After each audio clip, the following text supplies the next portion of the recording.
తండ్రి అయిన దేవుని సంకల్పంతో సిబిటి ముదికొండ వారి ఆధ్వర్యంలో జేబీఆర్సి చెరువు మాధారం వారు నిర్వహించు ఒక్కరోజు క్రీస్తు సువార్త సభ. ఇందు ముఖ్య వాక్యోపదేశకులు దైవజనులు బ్రదర్ కింగ్ శ్రీను గారు, సిబిటి మియాపూర్ ప్రిన్సిపల్.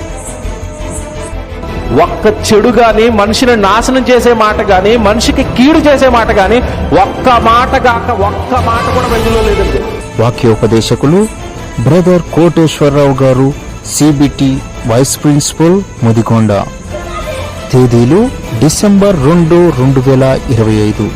స్థలం చెరువు మాధారం గ్రామం, ఆర్సిఎం చర్చి వెనుక, సుధాకర్ గారి ఇంటి ప్రక్కన గ్రామం. వివరములకు 7995431327, 9502074308. అందరూ ఆహ్వానితులే.